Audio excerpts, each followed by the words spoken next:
नमस्कार साथियों, उपासना एस के डेली करंट अफेयर्स में आप सभी का स्वागत है। इसमें हम लोग the Hindu, PIB, Indian Express and Down To Earth से संबंधित परीक्षा के लिए जो भी महत्वपूर्ण खबरें होती हैं उनको कवर करते हैं। तो साथियों, यदि आप हमारे चैनल पर नए व्यूअर हैं तो सबसे पहले चैनल को सब्सक्राइब कर लीजिए। इसके साथ ही बेल आइकन को भी प्रेस कर लीजिए, जिससे आपको हमारे आने वाले सभी वीडियो की नोटिफिकेशन मिल सके। तो आइए अब हम लोग आज का सेशन शुरू करते हैं। आज के सेशन की शुरुआत हम लोग परीक्षा संबंधी महत्वपूर्ण तथ्यों से करते हैं, जिनमें पहला है, हाल ही में राजस्थान के मुख्यमंत्री अशोक गहलोत ने मुख्यमंत्री चिरंजीवी योजना की घोषणा की है। यह योजना राज्य में प्रत्येक परिवार को 5 लाख रुपए तक का वार्षिक चिकित्सा बीमा प्रदान करेगी। तो ये योजना भी आपको याद रखनी है। किस राज्य ने शुरू की है? राजस्थान ने। महत्वपूर्ण है।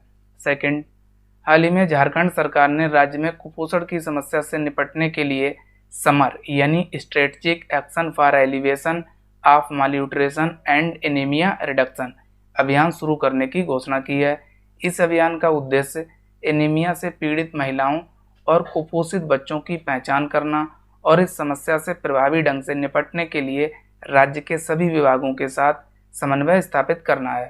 थर्ड, केटी थॉमस समिति और नरीमन समिति सार्वजनिक संपत्ति के नुकसान की क्षतिपूर्ति से संबंधित हैं। तो ये कुछ परीक्षा संबंधी महत्वपूर्ण तथ्य थे जो आपको याद रखने हैं। अब हम लोग न्यूज सेक्शन पर आते हैं। न्यूज सेक्शन में पहली न्यूज है, भारतीय अमेरिकी विज्ञान एवं प्रौद्योगिकी फोरम खबरों में। तो आइए हम लोग जानते हैं इसके बारे में। पहला पॉइंट है, इसकी स्थापना मार्च 2000 में भारत और संयुक्त राज्य अमेरिका की सरकारों के मध्य हस्ताक्षरित एक समझौते के तहत की गई थी। सेकंड पॉइंट, भारतीय अमेरिकी विज्ञान एवं प्रौद्योगिकी फोरम यानी IUSSTF एक द्विदेशीय संगठन है जिसका वित्त पोषण भारत सरकार के विज्ञान एवं प्रौद्योगिकी विभाग और अमेरिका राज्य विभाग द्वारा किया जाता है। थर्ड पॉइंट, ये फोरम सरकार, शैक्षणिक और उद्योग समुदाय के बीच महत्वपूर्ण अंतःक्रियाओं के माध्यम से विज्ञान, प्रौद्योगिकी, इंजीनियरिंग और नवाचार को बढ़ावा देता है। अगला है गो इलेक्ट्रिक अभियान यानी गो इलेक्ट्रिक कैंपेन खबरों में। तो ये हम लोग जानते हैं इसके बारे में। पहला पॉइंट है इसमें, इस अभियान की शुरुआत विद्युत मंत्रालय द्वारा की गई है। तो ये मिनिस्ट्री भी आपको याद रखनी है जिसने इसे शुरू किया है। सेकंड पॉइंट, इसका उद्देश्य इलेक्ट्रिक वाहन और खाना पकाने के इलेक्ट्रिक उपकरणों जैसे इंडक्शन कुकहॉब्स, इलेक्ट्रिक प्रेशर कुकर आदि को अपनाने से होने वाले लाभों के बारे में लोगों के मध्य जागरूकता पैदा करना है। अगला है वन धन विकास योजना खबरों में। तो आइए हम लोग जानते हैं इसके बारे में। पहला पॉइंट है, हाल ही में मणिपुर वन धन विकास योजना कार्यक्रम लागू किए गए राज्यों में चैंपियन राज्य के रूप में उभरा है, जिससे ये स्कीम खबरों में थी। सेकंड पॉइंट, मणिपुर राज्य में वन धन कार्यक्रम स्थानीय आदिवासियों के लिए रोजगार का एक प्रमुख स्रोत बन चुका है। थर्ड पॉइंट, वन धन विकास योजना वनोपज आधारित जनजातियों के लिए स्थायी आजीविका सृजन हेतु एक कार्यक्रम है, जिसके तहत वन धन केंद्रों की स्थापना करके लघु वन उपज का मूल्य संवर्धन, ब्रांडिंग और विपणन किया जाता है। फोर्थ पॉइंट, यह आदिवासी समुदायों के मध्य रोजगार और आय बढ़ाने में योगदान करने वाली एक प्रमुख योजना है। पांचवा पॉइंट, इस कार्यक्रम को या स्कीम को ट्राइफेड द्वारा कार्यान्वित किया जा रहा है। तो ये भी आपको ध्यान रखना है। अगला है उच्च इलेक्ट्रॉन गतिशीलता ट्रांजिस्टर खबरों में। तो ये हम लोग जानते हैं इसके बारे में। पहला पॉइंट है, भारतीय वैज्ञानिकों द्वारा गैलियम नाइट्राइड से एक अत्यधिक विश्वसनीय उच्च इलेक्ट्रॉन गतिशीलता ट्रांजिस्टर यानी हाई इलेक्ट्रॉन मोबिलिटी ट्रांजिस्टर अर्थात HEMT विकसित किया गया है, जिससे ये खबरों में था। सेकंड पॉइंट, उच्च इलेक्ट्रॉन गतिशीलता ट्रांजिस्टर सामान्य रूप से एक ऑफ उपकरण है और ये 4 एम्पीयर तक की विद्युत धारा को परिवर्तित कर सकता है और 600 वोल्ट पर संचालित हो सकता है। थर्ड पॉइंट, HEMT को एकीकृत सर्किट में डिजिटल ऑन ऑफ स्विच के रूप में उपयोग किया जाता है। फोर्थ, HEMT ट्रांजिस्टर सामान्य ट्रांजिस्टर की तुलना में मिलीमीटर तरंग आवृत्तियों तक की उच्च आवृत्तियों पर काम करने में सक्षम होते हैं और उच्च आवृत्ति वाले उत्पादों जैसे cell phone, satellite television receiver, voltage converters और रडार उपकरणों में प्रयुक्त किए जाते हैं। पांचवा पॉइंट, इनका सैटेलाइट रिसीवर कम क्षमता वाले एम्पलीफायरों और रक्षा उद्योग में व्यापक रूप से उपयोग किया जाता है। अगला पॉइंट, अगला 6 पॉइंट है इससे जुड़ा हुआ, ये पहला स्वदेश निर्मित HEMT उपकरण है तथा इलेक्ट्रिक कारों, लोकोमोटिव, पावर ट्रांसमिशन और हाई वोल्टेज तथा हाई फ्रिक्वेंसी स्विचिंग की आवश्यकता वाले अन्य क्षेत्रों में उपयोगी है। 7, इससे विद्युत इलेक्ट्रॉनिक्स में प्रयुक्त होने वाले स्थिर और सक्षम ट्रांजिस्टर आयात करने की लागत में कमी आएगी। 8वां, ये नई प्रौद्योगिकी भारत को पावर ट्रांजिस्टर प्रौद्योगिकी में आत्मनिर्भर भी बनाएगी। अगला है तकनीकी वस्त्र खबरों में, तो आइए हम लोग जानते हैं इनके बारे में। पहला पॉइंट है, तकनीकी वस्त्रों को मुख्य रूप से सौंदर्यपरक विशेषताओं की अपेक्षा तकनीकी कार्य निष्पादन और कार्यात्मक आवश्यकताओं के लिए निर्मित वस्त्र सामग्री और उत्पादों के रूप में परिभाषित किया जाता है। सेकंड पॉइंट, तकनीकी वस्त्र उत्पादों को उनके अनुप्रयोग क्षेत्रों के आधार पर 12 व्यापक श्रेणियों में विभाजित किया गया है। एग्रोटेक, विलटेक, क्लॉथटेक, जियोटेक, होमटेक, इंड्यूटेक, मोबिलिटेक और मेडिटेक, प्रोटेक, स्पोर्ट्सटेक और आइकोटेक, पैकटेक, ये इनकी श्रेणियां हैं, ये आपको ध्यान रखनी है। अगला कृत्रिम प्रकाश संश्लेषण यानी आर्टिफिशियल फोटोसिंथेसिस खबरों में, तो आइए हम लोग जानते हैं इसके बारे में। पहला पॉइंट है, हाल ही में जवाहरलाल नेहरू उन्नत वैज्ञानिक अनुसंधान केंद्र के शोधकर्ताओं द्वारा एक समेकित प्रणाली विकसित की गई है जिसके द्वारा कार्बन डाइऑक्साइड को अवशोषित करके सौर ईंधन में बदला जा सकता है। सेकंड पॉइंट, शोधकर्ताओं ने इस प्रक्रिया को कृत्रिम प्रकाश संश्लेषण यानी आर्टिफिशियल फोटोसिंथेसिस नाम दिया है। इनका मानना है कि यह प्रक्रिया जीवाश्म ईंधन के उपयोग से होने वाले उत्सर्जन के प्रभाव को कम करने में मदद कर सकती है। अगला है राशन कार्ड खबरों में, तो ये हम लोग जानते हैं इनके बारे में। राशन कार्ड भारत में राज्य सरकारों द्वारा परिवारों के लिए जारी किया जाने वाला एक आधिकारिक दस्तावेज होता है। इसके माध्यम से परिवार राष्ट्रीय खाद्य सुरक्षा अधिनियम यानी नाप्सा के तहत रियायती खाद्यान्न खरीदने के लिए पात्र होते हैं। अधिकांश भारतीयों के लिए राशन कार्ड एक पहचान पत्र के रूप में भी काम करते हैं। अगला है इलेक्टोरल बॉन्ड खबरों में यानी चुनाव बॉन्ड न्यूज में, तो आइए हम लोग जानते हैं इनके बारे में। पहला पॉइंट है, चुनाव बॉन्ड या इलेक्टोरल बॉन्ड राजनीतिक दलों को चंदा देने के लिए एक वित्तीय साधन है। सेकंड पॉइंट, इन बॉन्ड्स के लिए 1000 रुपये, 10,000 रुपये, 1 लाख रुपये, 10 लाख रुपये और 1 करोड़ रुपये के गुणकों या मल्टीपल में जारी किया जाता है और इसके लिए कोई अधिकतम सीमा निर्धारित नहीं की गई है। थर्ड, इन बॉन्डों को जारी करने और भुनाने के लिए भारतीय स्टेट बैंक यानी SBI को अधिकृत किया गया है, तो ये बैंक भी आपको ध्यान रखनी है। फोर्थ, ये बॉन्ड जारी होने की तारीख से 15 दिनों की अवधि के लिए वैध होते हैं, तो ये ड्यूरेशन भी आपको याद रखनी है यानी 15 डेज। पांचवा पॉइंट, ये बॉन्ड किसी पंजीकृत राजनीतिक दल के निर्दिष्ट खाते में प्रत्यय होते हैं। 6, ये बॉन्ड केंद्र सरकार द्वारा निर्दिष्ट जनवरी, अप्रैल, जुलाई और अक्टूबर महीने में प्रत्येक 10 दिनों की अवधि में किसी भी व्यक्ति द्वारा खरीदे जा सकते हैं, बशर्ते उसे भारत का नागरिक होना चाहिए अथवा भारत में निगमित या स्थित होना चाहिए। 7, कोई व्यक्ति अकेले या अन्य व्यक्तियों के साथ संयुक्त रूप से इन बॉन्ड्स को खरीद सकता है। 8वां, बॉन्ड्स पर दान देने वाले के नाम का उल्लेख नहीं होता है।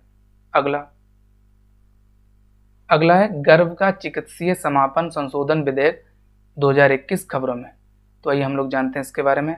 सबसे पहले हम लोग देखते हैं ये न्यूज में क्यों है। हाल ही में इसे राज्यसभा द्वारा पारित कर दिया गया है, या तो लोकसभा द्वारा पहले ही इसे पारित किया जा चुका है जिससे ये खबरों में था। अब हम लोग इससे जुड़े हुए जो मुख्य प्रावधान है उनको जानते हैं। पहला है इसमें, इस अधिनियम के मुताबिक गर्भ निरोधक विधि या उपकरण की विफलता के मामले में एक विवाहित महिला द्वारा 20 सप्ताह तक के गर्भ को समाप्त किया जा सकता है। सेकंड पॉइंट, ये विधेयक अविवाहित महिलाओं को भी गर्भ निरोधक विधि या डिवाइस की विफलता के कारण गर्भावस्था को समाप्त करने की अनुमति देता है। थर्ड, विधेयक का उद्देश्य गर्भ का चिकित्सीय या समापन अधिनियम 1971 में संशोधन करना है। अगला फोर्थ पॉइंट है, गर्भाधारण से 20 सप्ताह तक के गर्भ की समाप्ति के लिए एक पंजीकृत चिकित्सक की राय की जरूरत होगी या आवश्यकता होगी। गर्भावधि गर्भकाल का आशय गर्भ धारण के समय से जन्म तक भ्रूण के विकास काल से है। 5वां पॉइंट, गर्भ धारण के 20 से 24 सप्ताह तक के गर्भ की समाप्ति के लिए 2 पंजीकृत यानी रजिस्टर्ड चिकित्सकों की राय आवश्यक होगी।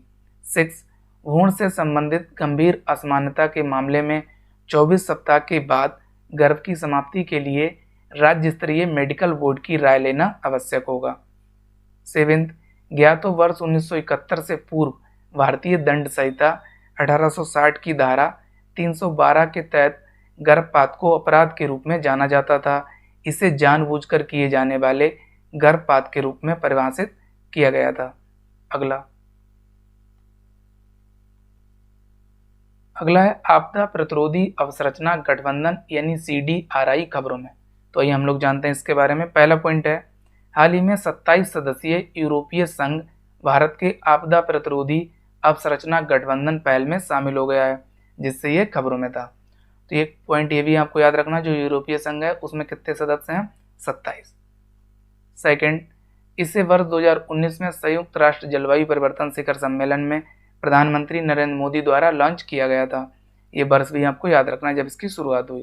थर्ड, ये एक अंतर्राष्ट्रीय मंच है जिसमें सार्वजनिक और निजी दोनों ही क्षेत्र शामिल हैं और इसका लक्ष्य सतत विकास का समर्थन करते हुए जलवायु और आपदा जोखिमों के लिए नए एवं मौजूदा बुनियादी अवसंरचना प्रणाली के लचीलेपन को बढ़ावा देना है। अगला है अनंग पाल द्वितीय खबरों में। तो ये सबसे पहले हम लोग देखते हैं ये न्यूज में क्यों है। हाल ही में एक समारोह के दौरान तोमर वंश के राजा अनंत पाल द्वितीय की इनकी विरासत पर प्रकाश डाला गया है, जिससे ये खबरों में थे। तो ये आपको याद रखना है। अब हम लोग इससे जुड़े हुए जो मुख्य पॉइंट हैं उनको जानते हैं। पहला पॉइंट है, ये तोमर राजवंश से संबंधित थे। इन्हें अनंगपाल तोमर के रूप में भी जाना जाता है। सेकंड, इन्होंने ढिल्लकापुरी की स्थापना की थी, जिसे आगे चलकर दिल्ली के रूप में जाना गया। थर्ड, विभिन्न शिलालेखों और सिक्कों से ये पता चलता है कि अनंगपाल तोमर 8वीं से 12वीं शताब्दी के बीच वर्तमान दिल्ली और हरियाणा के शासक थे। फोर्थ, तोमर वंश उत्तरी भारत के प्रारंभिक मध्य युग के लघु शासक वंशों में से एक है।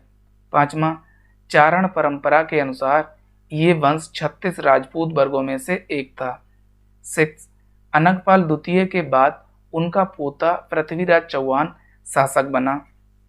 7, 1192 में तराइन, जो वर्तमान हरियाणा में है, के द्वितीय युद्ध में पृथ्वीराज चौहान की पराजय के बाद गोरी की सेना द्वारा दिल्ली सल्तनत की स्थापना की गई।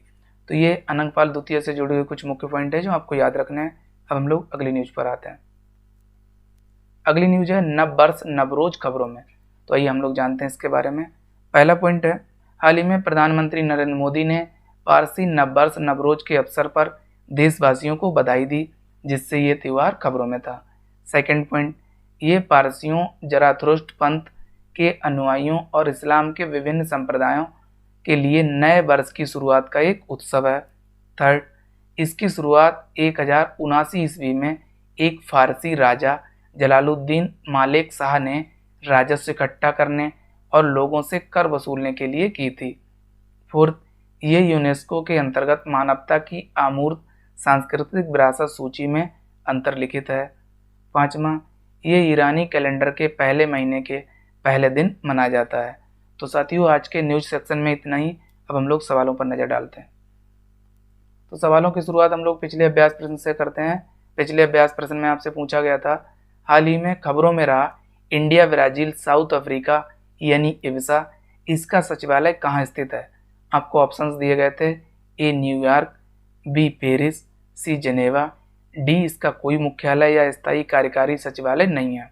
तो इसका सही जवाब डी ऑप्शन है, यानी इसका कोई मुख्यालय या स्थायी कार्यकारी सचिवालय नहीं है। अगला सवाल है सवाल नंबर 1, हाल ही में खबरों में रहा गो इलेक्ट्रिक अभियान किसके द्वारा शुरू किया गया है? ए ऑप्शन विद्युत मंत्रालय द्वारा, बी शिक्षा मंत्रालय द्वारा, सी जल शक्ति मंत्रालय द्वारा, डी इनमें से कोई नहीं। तो इसका सही जवाब है ए ऑप्शन, यानी विद्युत मंत्रालय द्वारा। अगला सवाल है सवाल नंबर 2, अनंगपाल द्वितीय के बारे में निम्नलिखित कथनों पर विचार कीजिए। पहला कथन, ये तोमर राजवंश से संबंधित थे।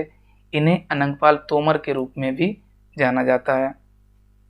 सेकंड, इन्होंने ढिल्लिकापुरी की स्थापना की थी, जिसे आगे चलकर दिल्ली के रूप में जाना गया।